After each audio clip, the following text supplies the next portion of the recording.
आप देख रहे हैं लाइव न्यूज इंडिया।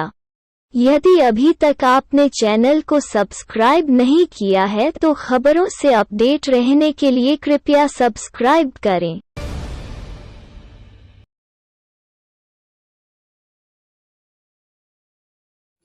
नमस्कार, मैं डॉक्टर पुरुषोत्तम कुमार आप सबों का लाइव न्यूज इंडिया में स्वागत करता हूं। आज हमारे साथ हैं रणविजय जी, पटना हाईकोर्ट के अधिवक्ता और पीढ़ी विमर्श पत्रिका के संपादक।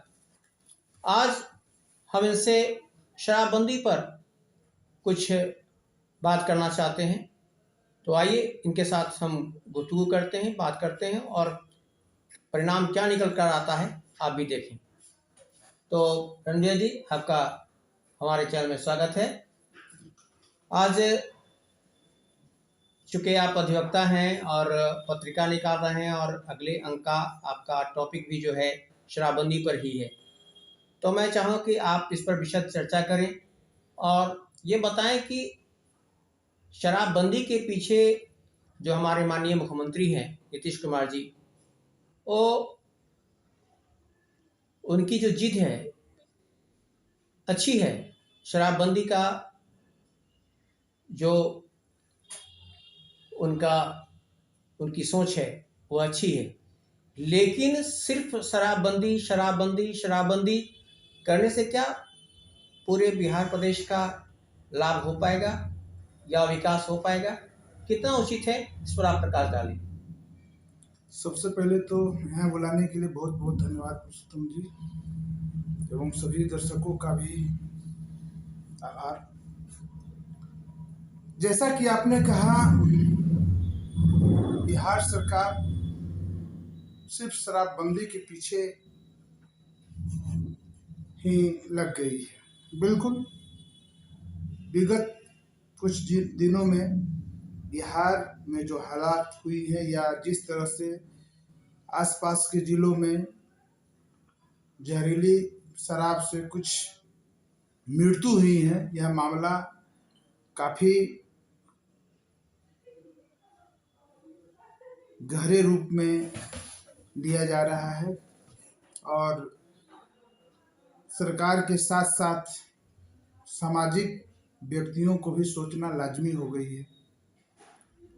आपने एक ही सवाल में कई सवालों का समावेश कर दिया पुरुषोत्तम जी।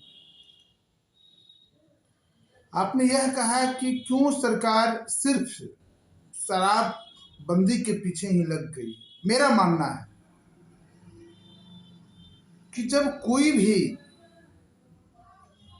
एक कार्य होता है, एक कहावत भी है, एक सद है सब सद है, तो मुझे जहां तक लगता है जब तक आप होश में रहते हैं तभी कोई काम बेहतर तरीके से कर पाते हैं। जहां तक मैं शराब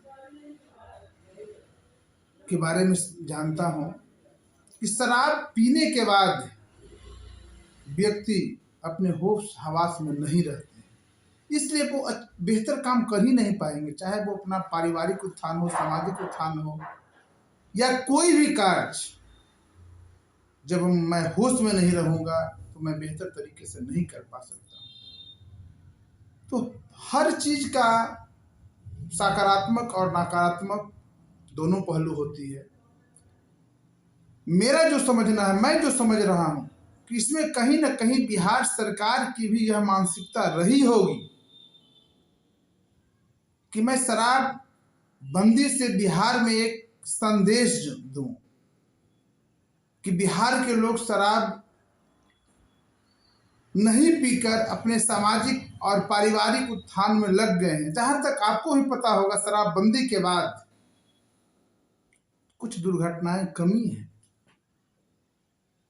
महिलाओं की स्थिति बेहतर हुई है, क्योंकि पहले जो मध्यम वर्गीय से भी थोड़ा सा नीचे वर्ग के लोग होते थे, अपने पैसे को शराब में ही उसे दुरुपयोग करके उसे खर्च कर देते थे। आज शराब हर जगह नहीं मिल रही है, तो वैसे लोगों को पैसा रहने के बावजूद भी शराब नहीं मिलने की वजह से नहीं, इस पर मैं क्रॉस करना चाहूंगा आपको। बिल्कुल बिल्कुल बिल्कुल। पहले इस बात को पहले मैं क्लियर कर दूं, स्पष्ट बता रहा हूं, डिस्क्लेमर है मेरा ये कि मैं कदापि शराब का पक्षधर नहीं हूं। मैं शराबबंदी का सपोर्ट करता हूं, हमारा चैनल भी शराबबंदी को सपोर्ट करता है, शराबबंदी उचित है। लेकिन शराबबंदी के कारण आप राज्य के सारे क्रियाकलापों को, विकास के कार्यों को, शिक्षा के कार्यों को, आप रोजगार के कार्यों को आप अगर गौण कर दें तो ये कदापि उचित नहीं है। और जैसा कि आपने कहा कि पहले शराब मिलता था तो लोग पीते थे, हाँ ये सर्वसुलभता थी तो शराब आसानी से लोग पी लेते थे। लेकिन आज की स्थिति यह है कि इतना कड़ा कानून बनने के बावजूद जो पियक्कर हैं, ड्रंकर्ड हैं, जिन्हें बुरी आदत लगी हुई है, ये आज वो होम डिलीवरी के कारण 300 रुपये की शराब वो 1200 रुपये में खरीदते हैं। तो सवाल पैदा होता है कि ये तो खर्चा ऊपर गया ना। तो सरकार तो टोल फ्री नंबर आपको उपलब्ध करवा दिए हैं। अगर वैसा कोई व्यक्ति आपको लगता है कि शराब से जुड़े हुए और ये होम डिलीवरी कर रहे हैं, आप उसे सरकार को सूचना दें। आप जब टोल फ्री की बात आपने की है तो जिस दिन मैंने देखा पोल पर लिखा हुआ उसी दिन मैंने डायल किया और परिणाम क्या आया? सुमन गैस। दूसरा क्या हुआ? लगा ही नहीं। उसके बाद मैं लगातार कई बार कोशिश करता रहा तो कई बार है कि रिंग हुआ, लेकिन कोई रिस्पांस नहीं मिला। यानी कि मैं ये सिर्फ कहना चाहता हूं कि जो पोल पर जहां तहां लिखे जा रहे हैं टोल फ्री नंबर, वो पूरी तरह से कार्यरत है कहाँ काम होता है? देखिए पुरुषोत्तम जी, मैं यहाँ सरकार के प्रवक्ता बन के तो आपसे बात नहीं कर रहा हूँ, मैं भी सामाजिक कार्यकर्ता के रूप में आपसे बात कर रहा हूँ। और जहां तक टोल फ्री नंबर नहीं लग पाया तो और कई ऐसे नंबर वगैरह हैं, या मान लिया आप डायरेक्ट भी आप चिट्ठी से, रजिस्ट्री से, ईमेल से डायरेक्ट सीएम महोदय को भी कंप्लेन आप कर सकते हैं। मैं आपको एक बात स्पष्ट बता देना चाहता हूं, और बल्कि मैं अपनी बात से सरकार तक अपना ये मैसेज बताना चाहता हूं कि जैसे आप सरकार के कार्यकर्ता नहीं हैं, वैसे ही मैं भी सरकार का विरोधी नहीं हूं। मैं सिर्फ गलत बातों का विरोध करता हूं, या यूं कहें कि समाज को और सरकार को, दोनों को एक संदेश देने का काम भी करता हूं, और साथ ही जो सरकार की नीतियों में कमियां होती हैं, जो खामियां होती हैं, उसकी ओर बताने के लिए हम ये इस तरह की बातें करते हैं। और जहां खामियां दिखती है मैं बताता हूं, भले ही सरकार को लगे कि मैं विरोध में बोल रहा हूं, लेकिन हमारा मकसद कदापि ये नहीं है कि मैं किसी का पक्षपात कर रहा हूं, या किसी का समर्थन कर रहा हूं, या किसी का विरोध कर रहा हूं। जो सत्य है सिर्फ उस पर प्रकाश डालता हूं। तो आपको ये मैं बता दूं कि आप जो बोल रहे हैं टोल फ्री के नंबर की, आप मुख्यमंत्री की बात करते हैं, आपको लगता है कि मुख्यमंत्री जी इतनी आसानी से वो फोन पर उपलब्ध है? अगर ऐसा है तो करके आप दिखा दें मुझे यार। मुख्यमंत्री यार टोल फ्री जो नंबर आप बता रहे हैं, टोल फ्री नंबर पर डायल करें और देखिए बात करवा दीजिए आप मुझे।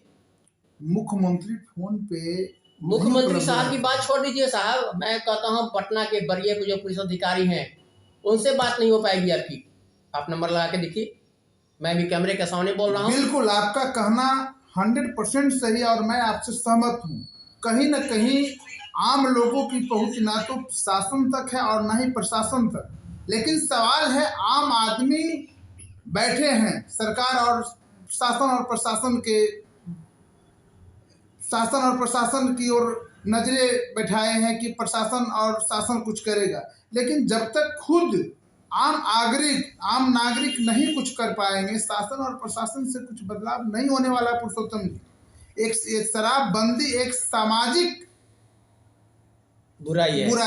ये बात सत्य है कि जब तक लोग स्वयं जागरूक नहीं होंगे, सरकार सब कुछ नहीं कर सकती और करवा सकती है जी। लेकिन मेरा कहना सिर्फ ये है कि निस्संदेह आप शराबबंदी को इम्प्लीमेंट करने के लिए, सक्सेस करने के लिए आप उसके पीछे लगें, अपने सरकारी सिस्टम को लगाएं। लेकिन उसके साथ ही जो प्रदेश का अन्य कार्य है, जैसे शिक्षा है, रोजगार है, उस पर भी आप ध्यान दें। अब बताइए, भी आपने पहले तो जागरूकता के लिए बच्चों को लगा दिया, ठंड के दिनों में आपने सड़क पर खड़ा करवा दिया घंटों, उसमें कई बच्चे ऐसे भी हो गए जो मूर्छित हो गए, बेहोश हो गए। और अभी जस्ट हाल फिलहाल में एक नया आदेश आया शिक्षकों के लिए कि शिक्षक अब ये बताएंगे कि उनके क्षेत्र में कौन पियक्कर है, कौन आपूर्ति करता है और कौन माफिया है। सवाल पैदा ये होता है कि पुलिस के पास तो कम से कम उनके पास एक ट्रेनिंग है कि अपराधियों को पकड़ने के लिए वो क्या करेंगे, अपराधी को कैसे पकड़ेंगे। जहां जानलेवा की कोई ऐसी बात होगी तो उनके पास पिस्टल आर्म्स भी है, वो कुछ कर सकते हैं। लेकिन शिक्षक जिसका काम सिर्फ पढ़ाना है, जो सिर्फ कलम और पेंसिल लेकर चलता है, साहब वो अगर अपने क्षेत्र के किसी भी मुपियक्कर की या कि आपूर्तिकर्ता की या माफिया की अगर वो खुफियागिरी करता है और ये सरकार तक सूचना देता है, तो आपको क्या लगता है कि उसके जान के दुश्मन नहीं लोग होंगे? कल की बात है, यहाँ तो अब ये हालत हो गया क्राइम का कि लोगों को कोई खौफ नहीं है पुलिस प्रशासन से। कल एक छोटी सी बात पर चाय की दुकानदार को गोली मार दी गई पटना के कंकड़बाग में। सवाल पे होता है कि जहां पूरा शासन प्रशासन बैठा हुआ है, सरकार बैठी हुई है, यहाँ आला अधिकारी बैठे हैं, डीजीपी साहब बैठे हुए हैं, उस पटना में तो अपराधियों को कोई डर ही नहीं है। बिहार के अन्य प्रदेशों अन्य क्षेत्रों की हालत क्या होगी आप समझ सकते हैं। आखिर ऐसा क्यों होता है? पुरुषोत्तम जी, इस सवाल का जवाब मैं इस रूप में ही देना चाहूँगा कि गन से ज़्यादा पावरफुल मन होता है। आपने कहा कि अपराधी को कंट्रोल करना, या जिस प्रकार से आपने अपने सर आप पत्रकार हैं, एक ही सवाल में तो कुछ सवाल जोड़ देते हैं, और मैं उस सभी का कम शब्दों में भी जवाब देना चाहूँगा, क्योंकि मैं समझता हूँ।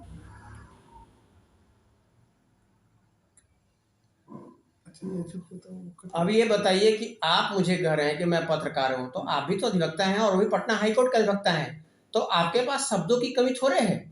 मुझसे ज्यादा शब्द हैं आपके पास और आपके पास कानून की जानकारी है, कानून के ज्ञाता हैं आप। इस पे मैं यह कहना चाह रहा हूँ पुरुषोत्तम जी कि जहाँ तक आपने कहा शिक्षकों को लगा दिया गया है शराबबंदी को लेकर, तो एक शिक्षक को समाज में बहुत ही सम्मान पूर्वक देखा जाता है। ऐसा नहीं है कि जो काम पुलिस करेगा या जो काम टीचर करेंगे उसमें दोनों का करने का तरीका अंतर होगा। पुलिस हो सकता है डर से भी कह सकता है कि आप शराब नहीं पियो, लेकिन एक टीचर द्वारा समझा दिया जाए अगर किसी वैसे व्यक्ति को, शराबियों को, कि शराब पीने से आपको क्या नुकसान है, तो मैं समझता हूं कि वो बात प्रशासन से ज्यादा शिक्षकों का असरदार होगा। मुझे लगता है कि आप भी सरकार की भाषा अपना रहे हैं, क्योंकि जब इस पर विवाद उत्पन्न हुआ तो हमारे शिक्षा मंत्री विजय कुमार चौधरी जी ने ही कहा कि ये आदेश कहाँ है।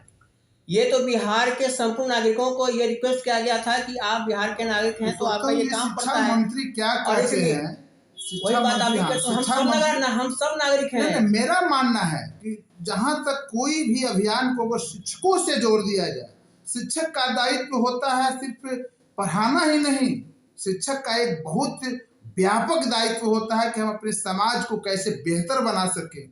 हम बगल में स्कूल में अगर कोई शिक्षक हैं और पढ़ा रहे हैं और कोई बगल में शराब पीकर वहाँ पे उड़नता कर रहे हैं, अगर वह टीचर वहाँ पे उसको समझाएंगे तो जाहिर सी बात है शिक्षकों का भी ऐसा दायरा रहता है, उनके बच्चे स्कूल में पढ़ते हैं। सरकार ने शिक्षकों को समझाने के लिए नहीं कहा है, मुखबिरी करने के लिए कहा है। उन्होंने कहा कि जो पियक्कर हैं, ड्रंकर्ड हैं, आप उसकी सूचना दें सरकार को।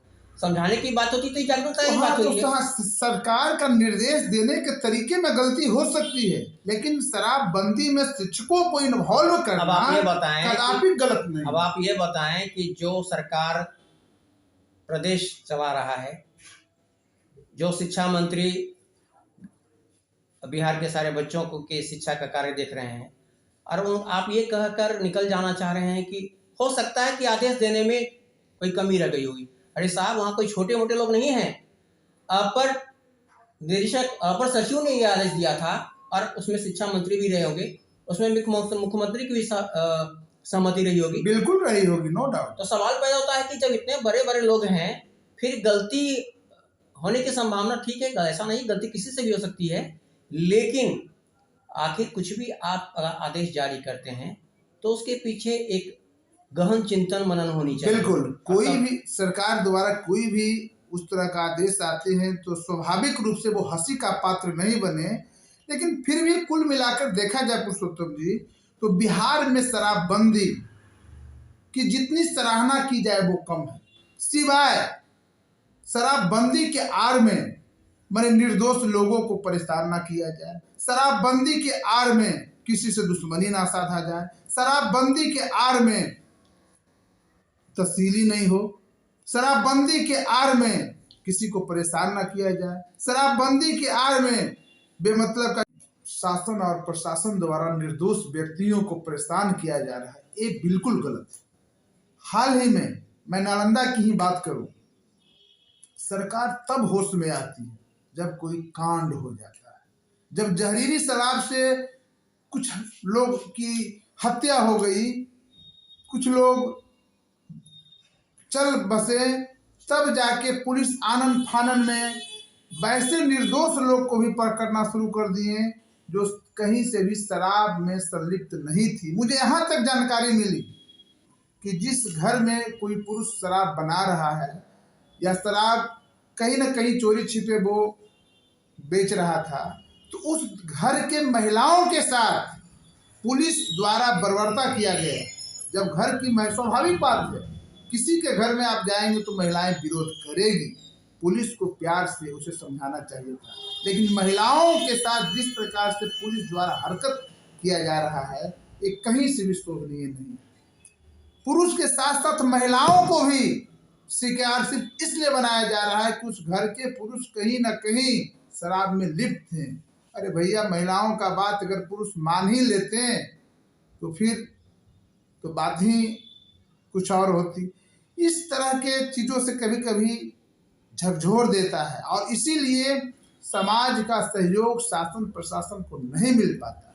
तो मैं समझता हूँ और आपके चैनल के माध्यम से आदरणीय मुख्यमंत्री जी को मैं यह कहना भी चाहूँगा कि वाकई में आप शराबबंदी चाहते हैं तो आपको समाज का सहयोग लेना पड़ेगा, बजाय सिर्फ प्रशासन और आपके इर्द गिर्द कुछ लोग जो हैं उनके पीठ थपथपाने से काम नहीं चलेगा। धन्यवाद। तो आपने देखा कि किस तरह से शराबबंदी के पक्ष और विपक्ष में हमने अपनी बातें रखी और अंततः इस बात पे रणविजय जी भी सहमत हैं कि इस कानून के आड़ में कुछ जातियाँ भी होती हैं, पुलिस कुछ